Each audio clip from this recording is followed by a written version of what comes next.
In 1981, a young Israeli adventurer named Yossi Ghinsberg found himself in La Paz, Bolivia. He was filled with a thirst for the unknown, eager to explore the depths of the Amazon rainforest and its hidden secrets. There, he met Karl Rupprechter, an Austrian man who claimed to be a geologist. Karl spoke of a lost indigenous tribe and a river of gold deep within the jungle, weaving a tale that was impossible for Yossi to resist. Yossi quickly befriended two other travelers, Kevin Gale, an American photographer, and Marcus Stam, a Swiss teacher. Intrigued by Karl's promise of incredible adventure, they all agreed to join the expedition into the uncharted jungle. Their journey began with a flight to the small jungle town of Rurrenabaque. From the air, the Amazon was a vast, unbroken sea of green, a beautiful yet intimidating wilderness that promised both wonder and peril in equal measure. They hired a local guide and ventured into the jungle on foot. The initial days were filled with excitement and awe. The sounds, sights, and smells of the rainforest were a symphony of life, overwhelming their senses completely.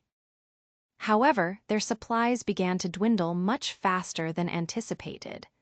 Karl's promises of finding food and gold seemed increasingly hollow. The reality of their situation began to set in as hunger became a constant companion. Marcus, unaccustomed to the harsh conditions, developed severe trench foot. His feet became so infected and painful that every step was an agony, slowing the group down and fraying their nerves with each passing day. Tensions boiled over. Doubts about Karl's story turned into open accusations and bitter arguments. The dream of adventure had soured into a grim struggle for survival, and the group's unity completely shattered under the immense pressure. Facing a critical decision, the group decided to split. Karl, insisting he knew the way, offered to take the ailing Marcus back on foot. Yossi and Kevin, however, chose to build a raft and try their luck on the river.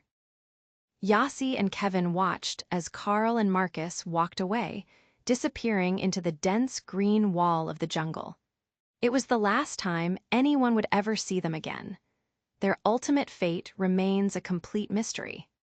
Now on their own, Yossi and Kevin focused on their new plan. They worked tirelessly, lashing logs together with vines to construct a makeshift raft. The river, they hoped, would be their swift passage back to civilization. For a time, their plan seemed to work perfectly. The raft floated gently down the Tuichi River, carrying them through the stunning, untouched beauty of the Amazon. A fragile sense of hope began to return to them. Their peace was short-lived. The calm river suddenly transformed into a furious torrent of rapids as it entered a narrow canyon. They lost all control of the raft, which was now at the mercy of the powerful current. With a sickening crack, the raft slammed into a massive rock. The impact threw Yossi into the churning water. He was instantly separated from Kevin and the wreckage, pulled underwater by the relentless force of the river.